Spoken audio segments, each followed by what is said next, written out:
a very small number of criminal industrial conspirators decided to subordinate the entirety of the human population for the purpose of their sinister plans to enrich themselves while impoverishing and killing the rest of humanity. And I'm done being polite. We've long passed polite. When the words acceptable death rate become part of an industrial norm, we have lost the plot of humanity. And that's not my words. Those were the words of the World Health Organization and of Pfizer and of Moderna when they were given the authorization to begin the process of killing human beings in the interest of advancing their goals. Next slide. And I'm also not going to sugarcoat this. This is a criminal cartel. We are acting as though there's some sort of redeemable quality somewhere in some esoteric layer that somehow or another the World Health Organization must have some salutatory benefit. Well, I'm going to tell you, since its formation in the 1940s, the World Health Organization has been nothing more than a criminal cartel that has a sole and singular intent. And I will show you the document that proves what I'm saying. This is not an allegation. This is actually provable by their own words in their own hand. And they use a four-step process to execute every one of their nefarious plans. They begin by planning an exercise, then they go to the business of funding that exercise, then they create the rationale for the thing that they're going to do, and then they deploy and profit from it. And in violation of 15 U.S. Code Section 19, which for those of you listening, coincidentally started with the Clayton Act in the same year that the World Health Organization in the United States, 1913, the same year the World Health Organization's progenitors also started. So I find it fascinating that we passed the Clayton Act in 1913 and we set in motion 110 years ago the criminal conspiracy which we now call the World Health Organization. 110 years later. And in violation of TIFU, or TEFU, I don't even know how to say it, the TFEU, the treaty allegedly for the functioning of the European Union, which I think needs to now be called the Treaty for the Dysfunctional European Cabal, Article 101 unambiguously lays out the conditions that this was never a public health anything. It was racketeering for the purpose of instilling terror to adapt the behavior of a population. Period. That's what it was. That's what it always was. And we can come up with every theoretical argument we want to make about things, but the problem, even with the theory that we had an outbreak of something, is falsifiable for the data from Zurich that shows us that in the year of the death pandemic of the globe, life insurance companies paid $30 billion less in claims. Now, if there's a medical professional or a social professional or anybody else who wants to debate that we could develop a virus cunningly that could find out your bank account, your insurance policy statements, and whether you're paid up on your premiums, that's a big ask. It turns out that the data is unambiguous. We did not have a pandemic. We had genocide. And we need to call it what it is. Next slide. When I say we planned it, let's make sure we understand exactly the not-so-fine print of the fine print. And I want to call your attention first to the right-hand column of the slide. This is the 2011 data that the World Health Organization, the Wellcome Trust, PATH, and the Gates Foundation did on their wonderful worldwide program for a malaria vaccine for children under the age of 6 months of age. And in their clinical trial, it's helpful to point out that they murdered 66 children in the vaccine group and then cunningly used the term control for a control group in which they murdered 28 children. Now, the reason I said murdered and the reason why I use that term is because it's exactly what it was. Because it turns out that this control group was not a saline injection. It was not some sort of innocuous, innocent thing. It was actually a cocktail of other known pathogenic disease-carrying injections. The control group was known to kill people, and the experimental control group was actually theoretically maybe going to kill people. And what we did was we actually went ahead and murdered them all. And cunningly, under Article 5, Section 13, which I've put on this slide, I want you to understand why I said, at its formation in 1947, when the WHO was funded and founded, it was funded and founded by people intent to commit a crime because of their own language. Section 13 of Article 5 ends with the following statement. Immunity from personal arrest or detention, blah, blah, blah. Immunity from legal process of every kind. Now, if you didn't intend to commit a crime, why would you need to give yourself permanent and absolute immunity from every form of prosecution, and it's worse, even investigation for prosecution of every kind? People sit there and pretend, well, that's like diplomatic immunity. Do you realize this isn't even meeting the standard of diplomatic immunity? This is a criminal organization who set in motion their own law to protect themselves against crimes they knew they were going to commit. And when I say they knew they were going to commit, I mean they knew it. Because their first Director General, none other than Dr. René Sand, who happened to be in the hospitality of the Germans in Dachau in 1940 earlier, in 1947, mysteriously, with the largesse of the Rockefeller Foundation, was nominated to become the first Director General of the WHO. And within 5 short years, René Sand decided to authorize the real purpose of the WHO in writing by then Director General Dr. Brock Chisholm, who advocated for population control as its primary objective. Does that sound like public health to anyone in this room? This is not public health. This is the advancement of the same genocidal program that began with the Carnegie Foundation's funding of the eugenics office at Cold Spring Labs in the United States in 1913 under the philanthropy of Andrew Carnegie. People, stop fooling yourself. We debate the leaves on the tree of what we call this pandemic thing, but we're not going to the root. This was an organized crime, racketeering entity set up to give itself first absolute immunity and then execute its plans to make sure it controls who lives, who dies, and who gets any chance at life. And if you think that I am somehow inflating numbers, let me be unambiguous. Under every treatment of tax provision, if I were to tell you that there is an 88% controlling interest of any organization, you might conclude that that actually aggregates into a controlling interest. And it turns out that if we look at the foundation donations to the World Health Organization, 88% of those come from a single organization, the Gates Foundation. That constitutes a violation of every competitiveness law in Europe and every competitiveness law in the United States.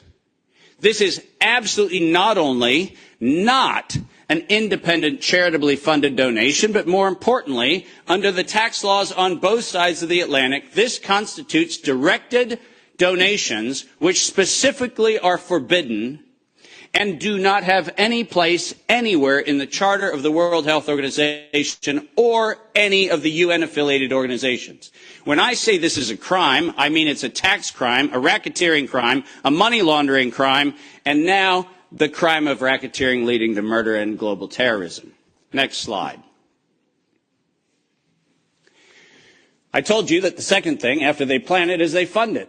And why don't we use the criminals' language in their own words, because it's the best way to say it. When they actually planned the release of the use of a biologically modified chimera associated with the model derived from coronavirus, they actually said the following: to sustain the funding base beyond the crisis, we need to increase the public understanding for the needful medical countermeasures, such as a pan-influenza or pan-coronavirus vaccine. Now, let me pause for just one moment and remind you that the crisis that they were speaking of was a crisis of diminishing funding. There was no health crisis. This was a crisis of their coffers were starting to run dry. That's the crisis. And let's read on. A key driver is the media, and the economics will follow the hype. We need to use that hype to our advantage to get to the real issues. Investors will respond if they see profit at the end of the process. That is officially the statement made by the conspiratorial cabal that by that time was the decade of vaccines put in motion in 2011 by the Global Preparedness Monitoring Board of the World Health Organization, and it was the funding base for Peter Daszak's partnership with the chimeric production of pathogens both in North Carolina and in Wuhan. So don't tell me that we have to do an investigation into where this came from. The criminals have admitted to it in their own words. Next slide.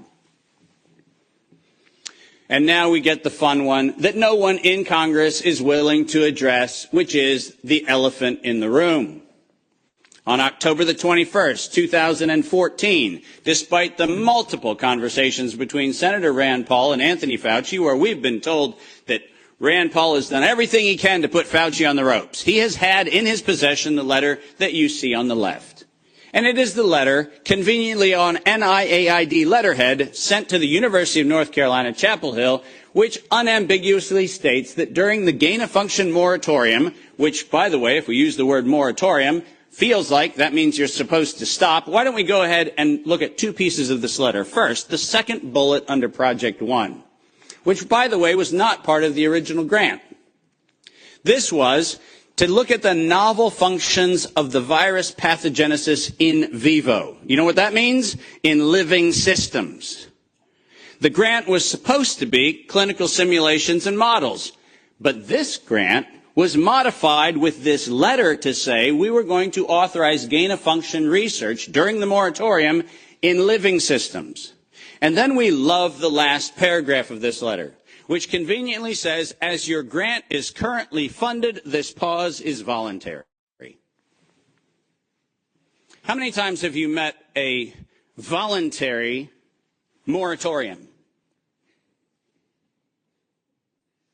And the best part about it is that if we look at the very last line, or continue to conduct the applicable gain-of-function research until the end of the currently active budget period. But here comes the problem. You know who is supplying the budget?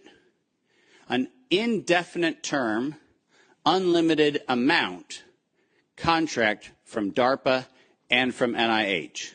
Isn't it convenient to have a perpetually funded project that needs to stop when the money runs out, when you find out that there is no point where the money runs out because there is no end to the thing that has no end? Unless you think that I'm making an allegation, which I'm not, I'm making an accusation. Let's be clear. And there's a big difference. I'm not alleging anything. They actually went to the trouble of telling us that it was going to be the Wuhan virus that was going to get us. As you see on the right-hand side of the screen, published in 2016, March 14th of 2016, the SARS-like Wuhan Institute of Virology Virus 1, and I quote, is poised for human emergence. Does that sound like we're just surprised that something in Wuhan went a little haywire in December of 2019? Or does it feel like we were told, look at Wuhan, and look at coronavirus, and look at what we've been doing to manipulate coronavirus in Wuhan and at the University of North Carolina, Chapel Hill, and lo and behold, we're going to go ahead and tell you that we're ready to release it in 2016. Next slide. We're almost done. And then they created it. Now, all of you know that I am criticized globally for my use of the term biological warfare. I do that because I am credentialed to do that. I happen to be, for the United States government, in the early part of the 2000s and the latter part of the 90s, a person who was sent around the world to look at the proliferation of biological and chemical weapons. I'm acutely familiar with the definition of what a biological warfare agent is in the 18 U.S. Code, the criminal code of violations of biological and chemical weapons. And so my assessment is, in fact, professional and right. And the reason for that is I'm the one credentialed to make that determination for the United States government for many years. That's why I say it. But let's pretend for the moment that I'm just a nut job. Maybe I don't know what I'm talking about. So why don't we look at what the criminals said themselves, shall we? In 2005, at a conference sponsored by DARPA and the MITRE Corporation, Ralph Baric, the architect of the lethal strand that has been injected into millions and billions of people's arms, that Ralph Baric was sponsored to present the following, and let's go ahead and use his words, presentation.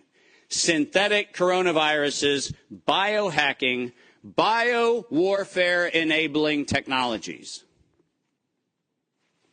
Does that sound like a public health distribution program? Does that sound like something that is accidentally misinterpreted to mean something else?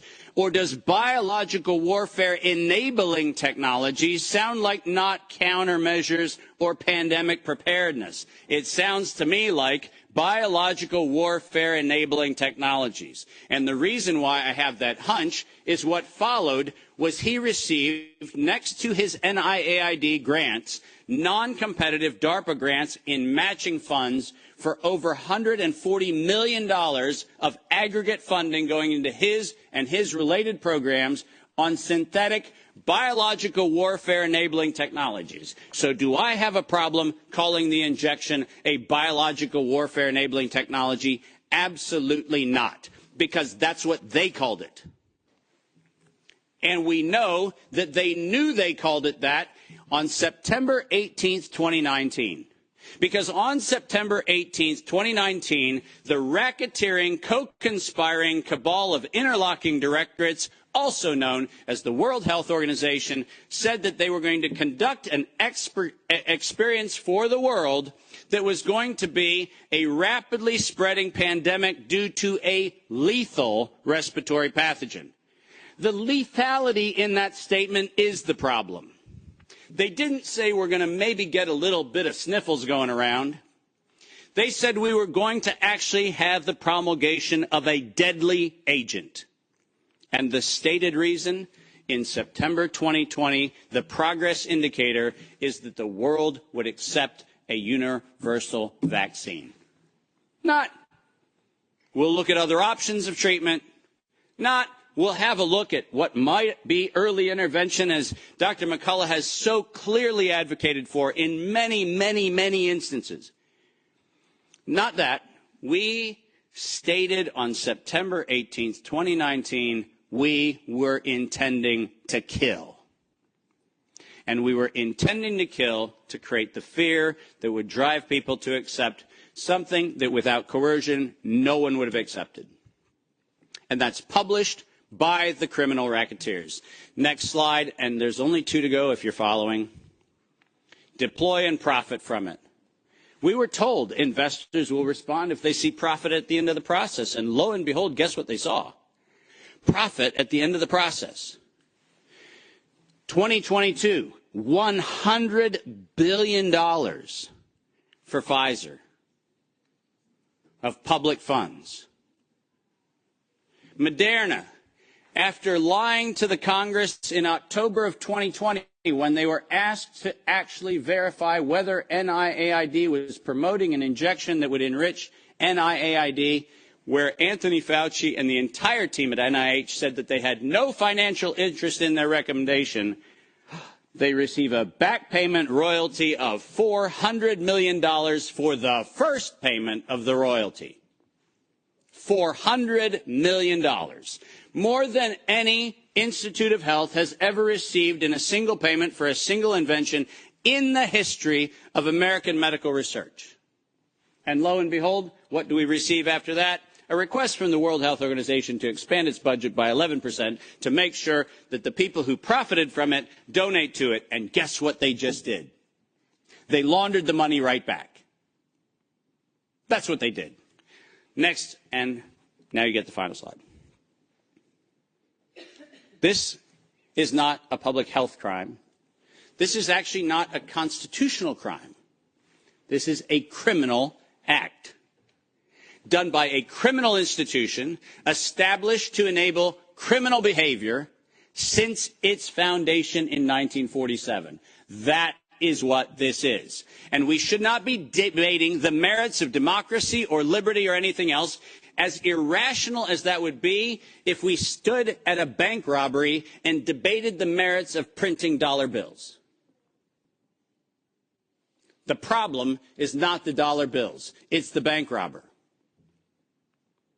And the problem here is not health, and it's not public health, and it's not the suppression of information and the suppression of dissident views and the absolute unconscionable treatment of physicians around the world and academicians around the world who spoke out against this. That's not the crime. The crime is that we had criminal racketeers who conspired and developed a, quote, emergency. The same criminal racketeers planned, manufactured, and did all agency capture to make sure that you were told that you would use terms that they tell you to use. Vaccine, face mask, health, social distancing, none of which had ordinary use definition. So we just used them. Criminal racketeers price fixed with interlocking directorates where known competitors came together and fixed prices in direct collusion in violation of both European Union standards and in violation of both the Sherman and the Clayton Act in the United States. These were crimes. It was organized crime, and we should treat it as such. Criminal racketeers publicly lied under oath, and this resulted in the death and destruction of liberty, and most importantly, the death and destruction of the integrity of well-meaning people who sit here today doing everything they can within their power to try to treat the calamities created by this catastrophe. I will not for a moment denigrate the multiple contributions of amazing academic and medical professionals who've tried desperately to step into the gap and stop the corrupt outcomes of these crimes. But I will, without doubt, say the following. Until we treat this as a criminal conspiracy of criminal racketeers resulting in global terrorism for the purpose of profiteering and murder, until we have that conversation, we're having the wrong conversation. Because we are not here to debate the merits of a modified agreement for a criminal racketeering organization. We are here to end the criminal organization itself. This is my call to every single person on this planet. Don't just limit the power of the WHO. Destroy the WHO. Thank you very much.